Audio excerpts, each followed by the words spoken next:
Good evening, everybody, and welcome to Calais Sturgeon Heights Parent Information Evening for the French Immersion program.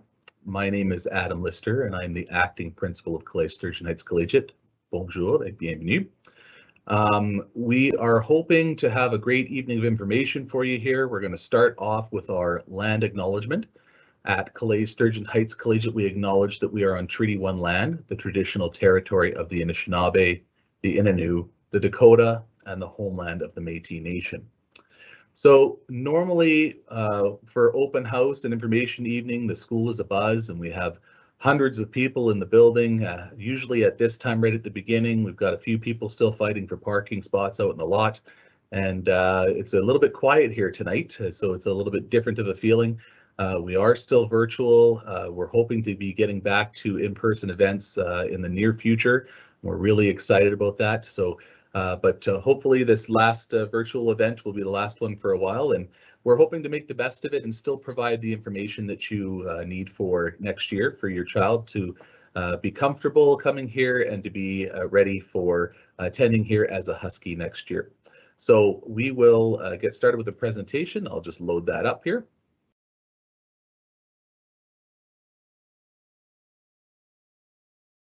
All right, so we'll start off with Calais Sturgeon Heights Collegiate, start off with our mission statement. We are committed to developing global citizens with inquiring minds and compassionate hearts. A lot of that statement speaks about the fact that here we're not just about content.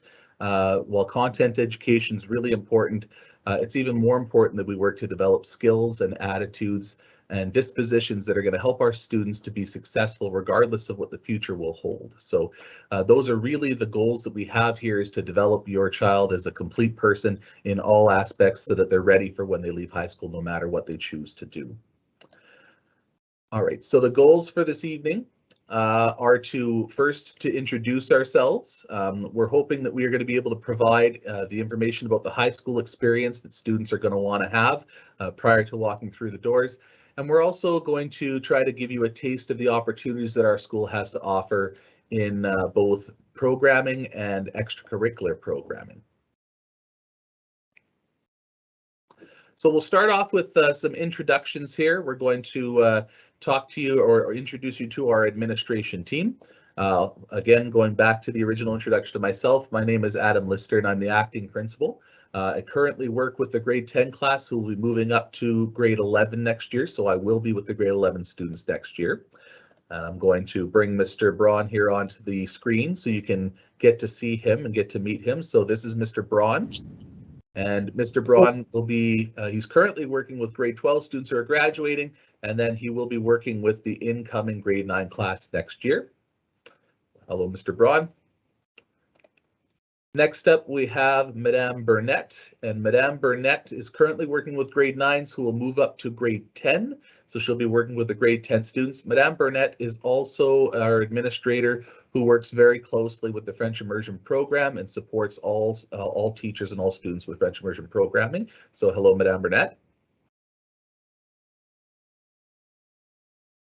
And finally, we have Ms. James, and Ms. James currently works with grade 11 students who are getting ready for their graduation the following year. Really exciting times for her to be working in the big leagues with those kids as they get ready to leave our school and start a life after high school.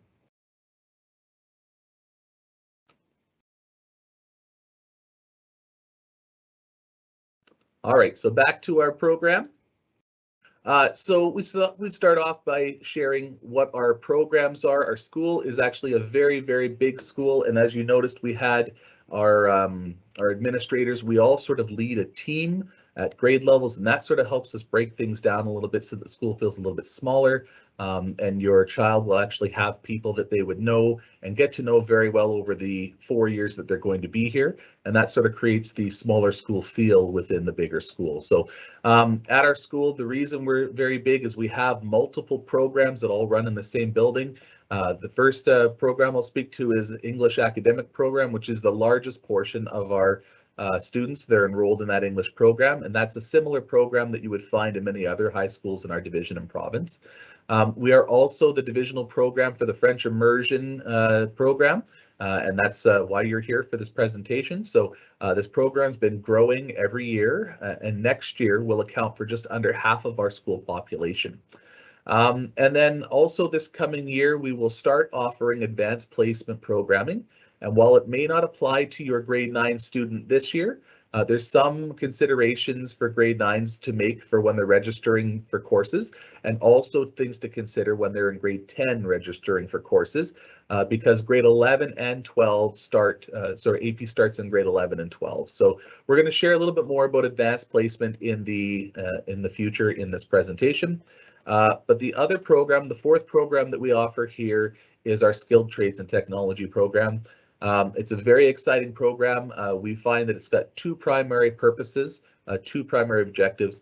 The first one, when students are in grade 9 and 10, the courses that they will take or can take are intended to be experiential. So the idea here is students can take a course from a number of different areas to see what they like, but also to develop skills that will be useful in life, regardless of whether they would like to pursue a career in that area or not. So it's really a good chance in grade 9 and 10 to explore and try things and see what it is that you might like. In grade 11 and 12, the primary objective shifts a little bit, where we allow students to immerse themselves in the vocational environment of their choice. So they would pick one area and they would complete that program in a full-time manner while also doing their compulsory courses. So, and that they would be developing a higher level of skill and also working towards a level 1 certification. So we'll talk a little bit more in depth about those programs a little bit later in the presentation. So some highlights about our schools. So there's not too many schools in the province who can say that they offer the same diversity of courses and extracurricular opportunities that we do here. We are a very large school, as I mentioned in the past. We have 120 staff members that work here. They have various skills and talents, and they bring those every day with them to the classroom, but also outside of the classroom. And so some of the things that you're going to have opportunities to do here are very exciting things that you might not find in other places. So 2 years ago, prior to the pandemic, we had over 50 extracurricular activities in operation.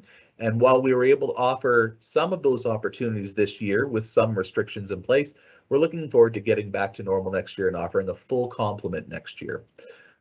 If you're interested in athletics, coming here is a big deal. We are part of the Quad A division. We compete against the top teams in the province. Our arts programming is second to none. And although we haven't been able to offer live performance for some time, we're really excited about getting back to those this spring, and we're going to have a band concert and a choir concert, and one of my personal favorites, which is the musical theater performance. So looking forward to those in the spring and again next year. If you're interested in student voice or philanthropy or social justice, there's a lot of initiatives, a lot of opportunities to get involved here at the school as well. Our facilities, we have state-of-the-art, top-notch facilities, and we're constantly expanding and improving them. So, for example, this year we have a major project underway. We are more than doubling the size of our welding shop to increase capacity and to get some extra machines and different things in there so that we can expand our programming and offer that to more students. So, and finally, we offer a full-service cafeteria that provides lunch and breakfast service. The food in that program is prepared by our culinary arts program, where students are trained to become chefs. And the result of that training is a variety of food that includes gourmet soups, salads, sandwiches, a lunch feature every day. And let me tell you, there's not many places where you can receive a full serving of chicken fettuccine alfredo with garlic bread for $7. So we are very spoiled here to have such high quality food services, and you know, your students will, or your kids will benefit from that as well. So we're appreciative of that. So let's talk a little bit about school spirit. So school spirit's alive and well at Calais Sturgeon Heights Collegiate, and most of it begins with our student council. Although it's been a challenging year to plan events with the restrictions that have been in place, our student council has done a fabulous job of finding ways to engage the student body in events that have really raised school spirit and brought us a lot closer together in a difficult year. So some of the things that they've done this year have included grade wars, where students are challenged to earn points by doing things such as dressing to support or bringing in donations for certain causes. A good example of that actually is our students and staff raised donations and collected donations and created over 50 giant hampers that were delivered to families in our community. So that's just a small example of some of the things that we do around here to raise community spirit or school spirit and get kids involved. We also have a very strong intramural program where students get to compete against the staff in several different sports and activities. Usually it's the staff that ends up winning the championship of the free world, but students do have a chance. And then next year we hope to get back to hosting our student recognition assemblies that highlight wonderful things that our students accomplish in both in and out of the school and throughout the year. So if you'd like to see some examples of how school spirit is alive and well in our building, you don't have to take my word for it. You can go to our school website and see what's on there. Or a better place to look is actually our Instagram feeds. We've got one at Sturgeon Heights Huskies, and we've got another one which is at CSHC Student Council. And we've shared a lot of the things that we've done this year on there. And you'll be looking at those things thinking to yourself, wow, I wonder what it's going to be like when everything's back to normal and they can have a full complement of everything. It's quite impressive the amount of things that go in here in this building for school spirit. So welcome to grade 9. It's time to take a little bit of a closer look at what that's going to look like for you. Grade 9 is the first year of high school and it will be a little bit different. So in middle school, your schedule likely changed every day and your classes went the whole year. So you might have had different classes on days 1 through 6, 6-day cycle, but you would have, other than your practical arts courses, you would have the same classes that go the whole year. In high school, we follow what's called the semester system. So you follow the same schedule each day for 5 months. And then when you get to the second semester, which starts in February, all of those classes will end and you'll actually start a new set of classes. So the only class for you that would go the entire year would be your Français class. And every other class would be either first semester or second semester. So each course that you take, and this is the other thing about the semester system and the high school system, is that you earn a credit for every subject that you complete. And the ultimate goal is for you to earn 30 credits by the end of grade 12 in order to graduate. So let's take a look a little bit about what that journey looks like from grades 9 to 12. So a fully timetabled student in grade 9 would earn a total of 9 credits. And typically a grade 10 student fully timetabled would earn 10 credits. In grade 11 and 12, you would look to earn 6 credits or more, depending on what your interests are. So you require a minimum of 30 credits, but it's not uncommon for some students to have 33 or 34 credits by the time they graduate. It just really all depends on how many courses you want to take and also how many we can fit into your schedule. So in the French Immersion program, you do have required credits, okay, that you have to take in French Immersion in order to be in that program. So in grade 9, there are 4 immersion credits. Grade 10, there are 4 immersion credits.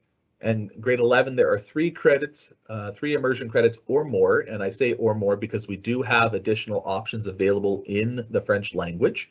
And in grade 12, you have to take a minimum of 3 immersion credits as well. So the ultimate goal is to have 14 French immersion credits as a minimum in order to graduate from the French immersion program.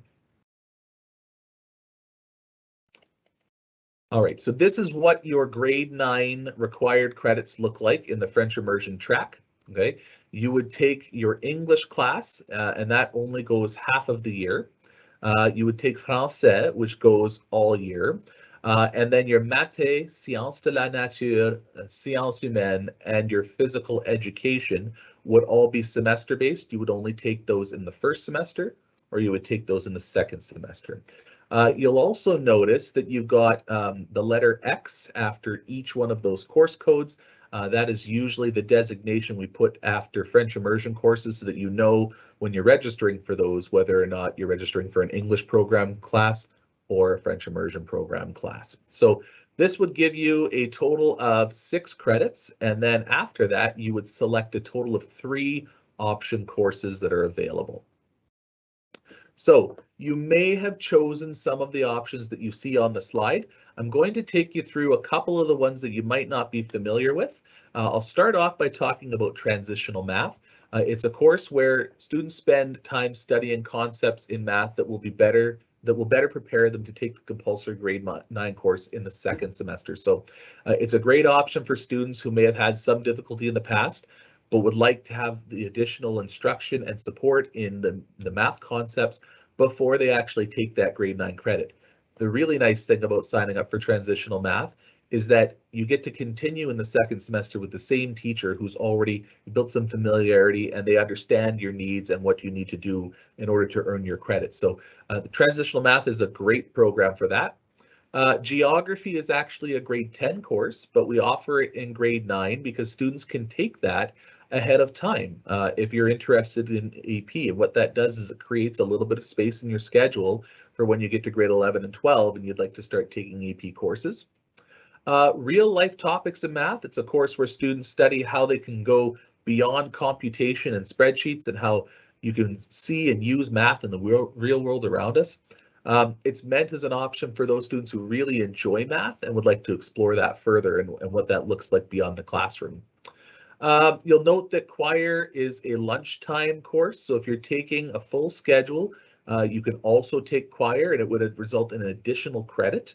And the same is also true for musical theater, which we offer after school.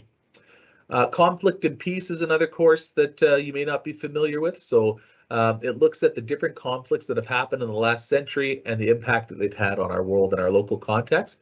And it also looks at the role of the United Nations and what they do to promote worldwide peace. So it's a great course for those kids who have that sort of mindful world perspective. Now, you may not have chosen any of those 3 courses. In fact, you may have chosen your 3 courses from our Skilled Trades and Technology program. And these are great options for students who want to learn a specific skill. It used to be thought a long time ago, students who weren't good at academics would take these types of courses, but a whole lot has changed in our world, and especially in the way these courses are taught. So the way these courses are taught and developed requires students to engage in critical thinking and problem solving while they're developing the hands-on skills. So we'll take you through a couple of descriptions of the programs here. Aviation is actually more than just training for flight simulation. It's actually preparation for a number of different careers in the aviation industry. There's a lot to learn in that program. Media production is where students study video editing, and they look at camera angles, they look at composition, and they use very high-end equipment. They work with lighting. It's really exciting to see the products that come out of there. Graphic arts is where students study and print.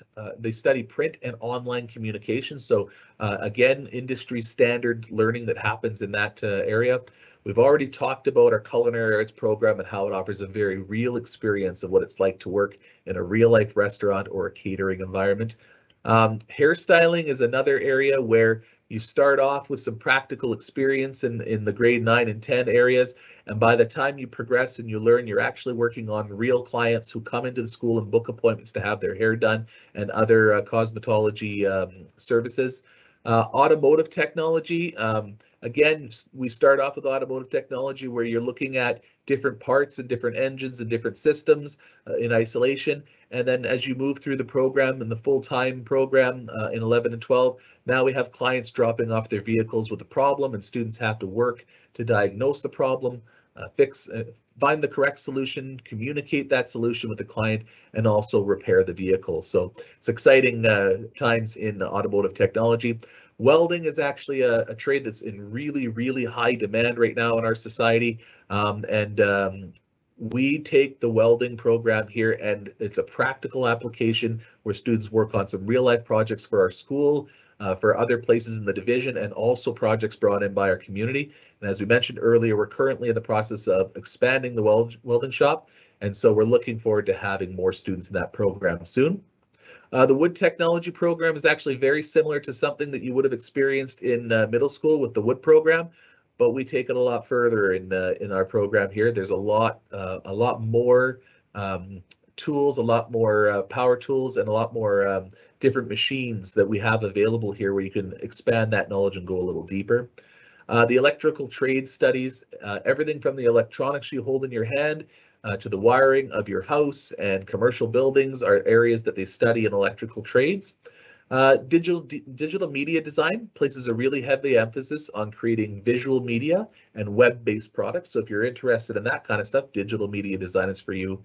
And of course, we have our photography studies, where they look at the art of capturing images from the world around us. So although a lot of these courses have a course code that's from the grade 10 level, we make those available to students in grade 9 because, as we mentioned before, grade 9 and grade 10 are the best time for students to explore what they're interested in, because when we get into grade 11 and 12, students will start to narrow their focus a little bit on what they are choosing to do after high school. So keep in mind that if you are interested in taking any of these programs when you get to grade 11 and 12 in the immersive way, which is like the full program, you must first take the grade 10 option. And so you can take that in either grade 9 or grade 10 as a prerequisite.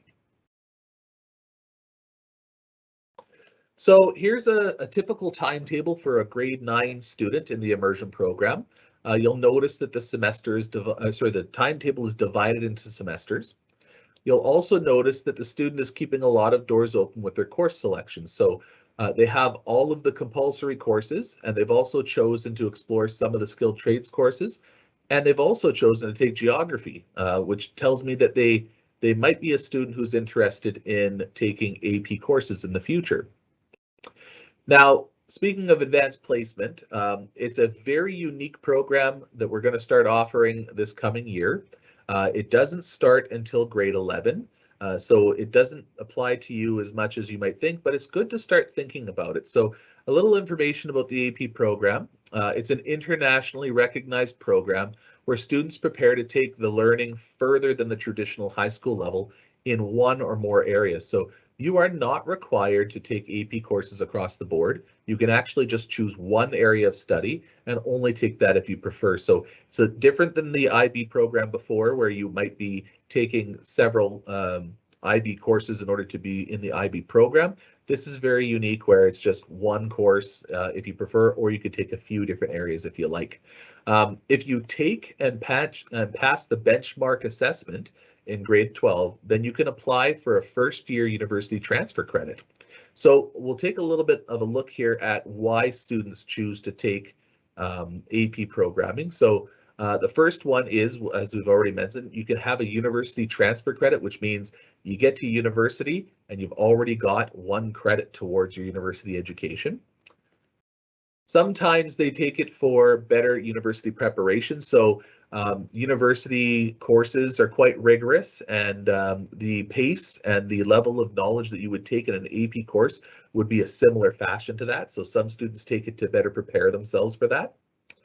And then sometimes students take it because it's a personal challenge. You really enjoy a particular area of study, you're very good at it, and you really enjoy pushing yourself further in that area. And that's a great reason to take it as well. So some people do it for a personal challenge. So long story short, though, in grade 9, you do not have to make a decision on whether or not you want to take AP courses. But there are some decisions, such as taking geography in grade 9, that keep that door open for you. And really, there's no pressure for it, because if you choose to take geography in grade 9, and then you get to grade 10 and you're registering for your grade 11 year and decide I'd really rather not take AP, you haven't really lost anything, because geography is a required course for grade 10 anyway. So it's good to plan in advance if you think you might be wanting to do AP, and if you don't end up doing AP, that's fine too. So let's talk a little bit about our graduation diplomas.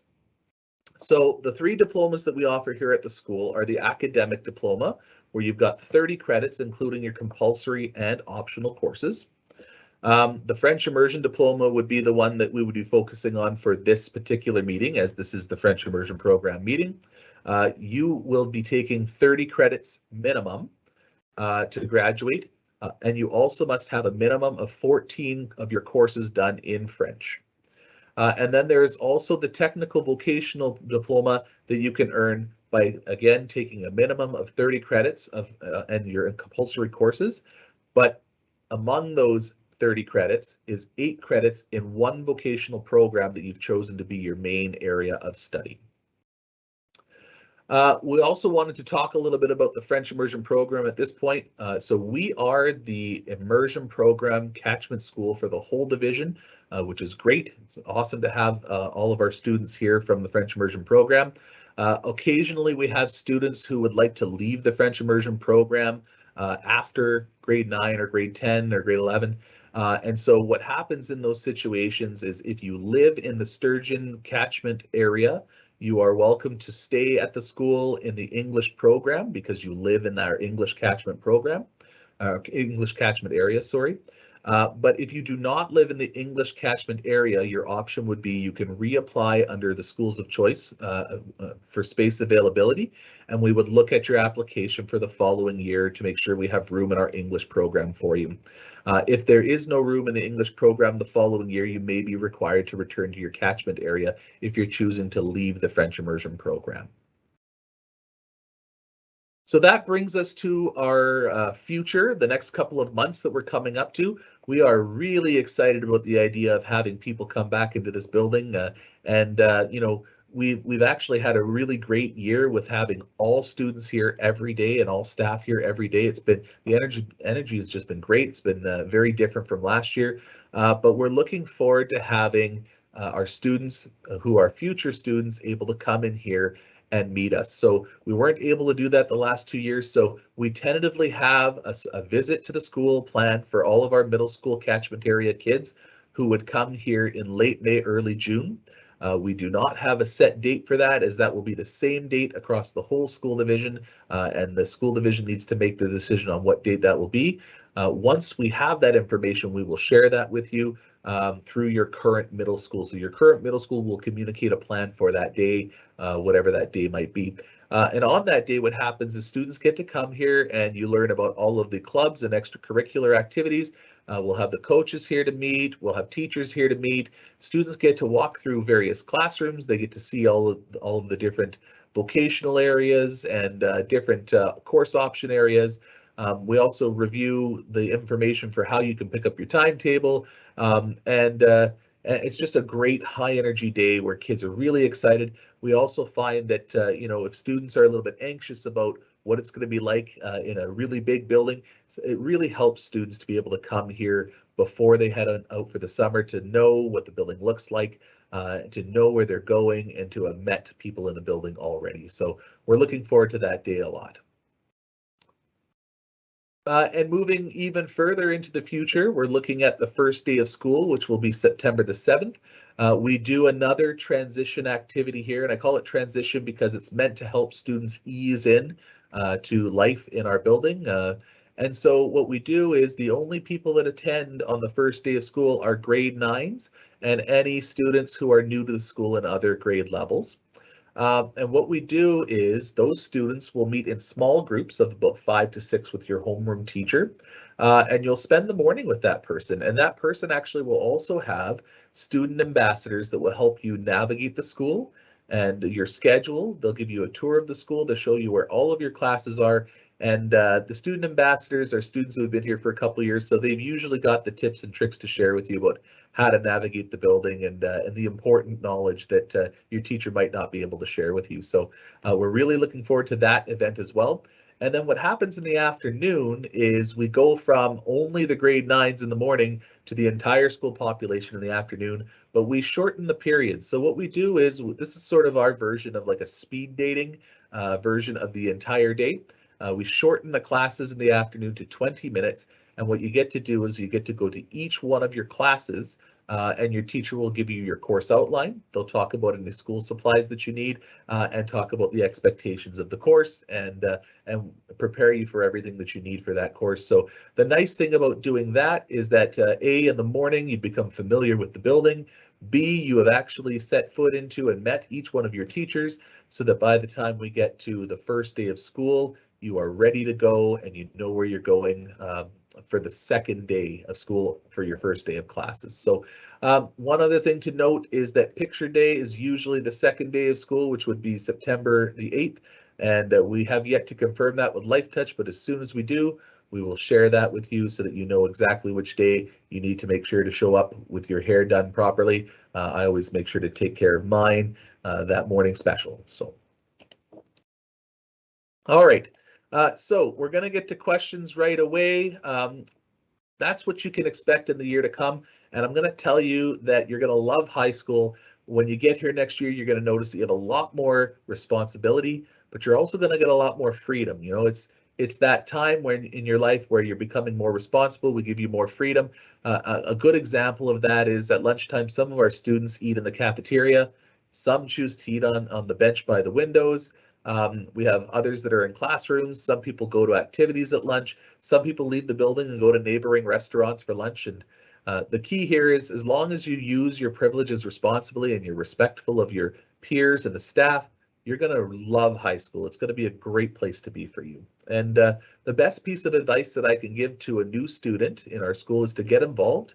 Our school has so many things to offer students, and we know that the more involved students are, at school, the greater overall success they experience in school and even after they leave here. So we're going to get to some questions right away. And so in order to ask questions, how this will work is that's a lot of information in a really short amount of time. And so here we go with questions. You can click on the top right corner. There's a little question mark bubble. And this slide will show you exactly how you can answer your question, or sorry, put forward your question. We have our vice principals standing by to moderate these questions. And what we'll do is any questions that benefit the whole group, they'll pass along to me to answer live. But if you have a more specific question that's related to your child or something specific, then they will answer you directly in the question and answer chat. Or they may actually ask for your email address and contact you in the coming days if they don't have the answer to that right away. So I realize that there's a 20-second delay in the broadcast, and I've kind of been rambling on purpose so that I kill that 20 seconds so that when we get to this point, hopefully we will have had a live question that's been put forward that might need answering. So I'm going to ask Mr. Braun, do we have any live questions that people would like answered? Yes, Mr. Lister. The first one would be, what do I do if I change my mind about my course selections? Okay, yeah, no, that's a fairly common thing. In fact, we asked students to do their course selections in February of the year before, and it's not uncommon after taking some time to think about it, talking to peers, talking to parents, and also having presentations and experiences like this one where you decide there's some things that I'd like to change about the course selections that I had originally put forward for next year. That's not a problem. So you can actually contact Mr. Braun. Mr. Braun is, again, our vice principal who's going to be working with grade 9s next year. He will be your person for the next 4 years, and you get to know him pretty well. But yeah, contact Mr. Braun with any requests. I've included his email address up there on the screen. And the sooner the better, because we will start looking at timetabling and course arrangements soon. So if we have that information sooner, we got a better chance of getting you the courses that you would like. Okay, I have another one, Mr. Lister. Okay. When do I get my timetable? Oh, good. Yeah. So timetable, you will receive your timetable after we get a chance to build it. And that's, you know, it seems kind of straightforward, but it does take a long time. So we just talked about course selections. So you've submitted those. And the next step in our process, we have to start building a timetable. And so what we do is we feed all of the course selections into our software, and then we start generating different versions of a timetable that get students into the highest percentage of classes that they've chosen. And it's not a perfect process right away. We usually have to tweak that over a couple of months, and usually we're doing that right into the summertime. So usually what happens is we would contact families sometime in July or early August and let them know the process and the time for picking up timetables. Once you get your timetable, we also have a process to book appointments either the last week of summer or the first week of school in order to make changes if there's something not working in the timetable. So not to panic, the timetable will be available, and we do have some flexibility in the process if your timetable isn't quite right. Mr. Lister, another one. Individual asked, is there a requirement still for volunteer hours? Good question. Yes, there is still a requirement for volunteer hours. What the school division has done right now is they've acknowledged the fact that students have had a limited opportunity in order to get those volunteer hours because volunteering has been very difficult to arrange those experiences over the last 2 years with the pandemic. So the current graduating class has a requirement of 20 hours, which is a reduction of 40 hours. So there is still that graduation requirement in place for those for that. When we come into grade 9 next year, you would start building your volunteer hours towards graduation. So an average of 10 per year would get you there. And again, this is actually a requirement to earn the St. James Assiniboia School Diploma. School Division Diploma, sorry. If you don't complete your volunteer hours, you still graduate, but you would just receive the Manitoba School Diploma. Yeah, ask comfort. Okay, general question is start time, end time, and length of classes. Okay, yeah, no, that's a great question. We start at 8:30 a.m., which is a little bit earlier than students are used to, I think, in some of the middle schools in our division. We finish at 3:30 p.m., and our lunch break goes from 12:03 to 1:10 p.m. And the length of classes is 68 minutes. So we actually have a pretty good chunk of time that you get to spend with each of your teachers. And it's actually a really great way of doing it because you can really delve into topics. So teachers can teach for a portion of the course. They can set students down to work and collaborate on certain things, and you really get a lot of time in order to do those things all together. So 68 minutes is the length of the periods.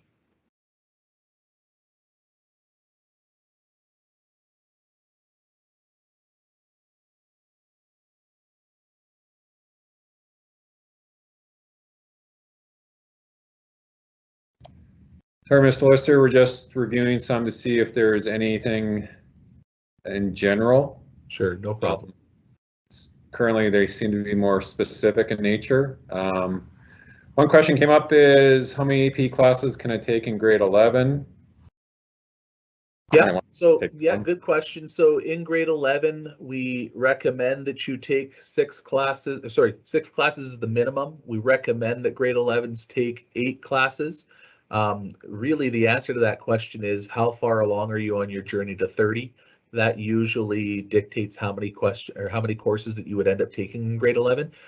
There's no limit other than the courses that you can fit into your schedule. So we have 5 slots in the first semester, 5 slots in the second semester.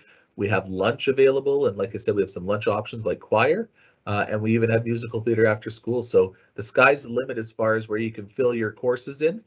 There's no maximum amount other than the time available.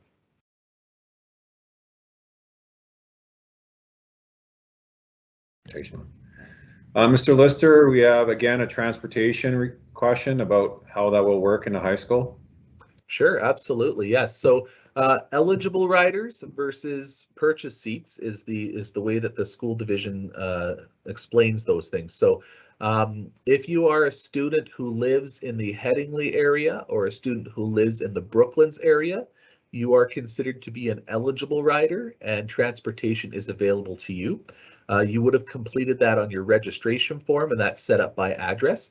The school division does not currently offer transportation for students that are not eligible, unless there's a personal transportation program in place for, say, for example, special needs transportation or special circumstance transportation. So other than that, it's public transit or pickups or drop-offs by parents, creative solutions, but those are the students who are eligible for transportation are the ones who have a personal transportation plan for special needs in the Headingley area, if you live there, or in the Brooklands area.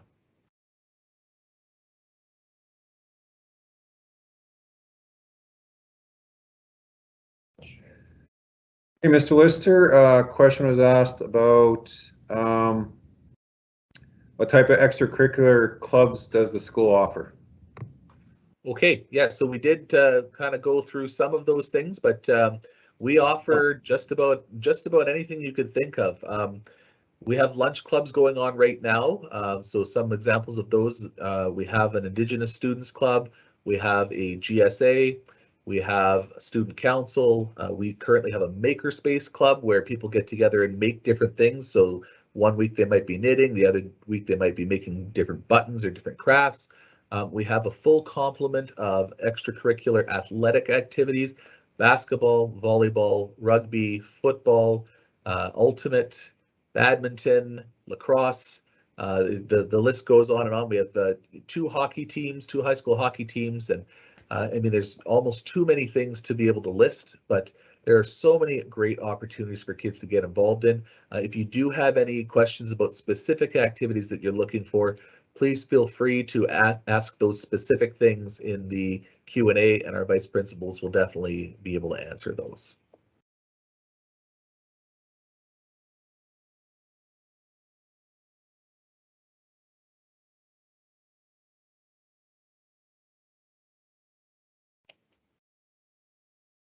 All right, so it looks like our general questions are just about done. And so if you continue to have questions that are more specific in nature, we will keep that Q&A open for another few minutes, so please continue to ask those questions. In the meantime, I just wanted to thank you for joining us today and for taking the time to learn more about our school. We know that choosing schools is never easy. We hope that we've helped you conclude that you made that right choice for your child. We look forward to meeting you and your kids in the near future, your kids in June especially, and there's never been a better time to be a Husky. We're so excited to have you guys join our Husky family, and we really look forward to building those relationships with your students or with your kids and with you over the next 4 years. Again, thank you for joining us tonight, and be safe, be well, and have a great rest of your school year.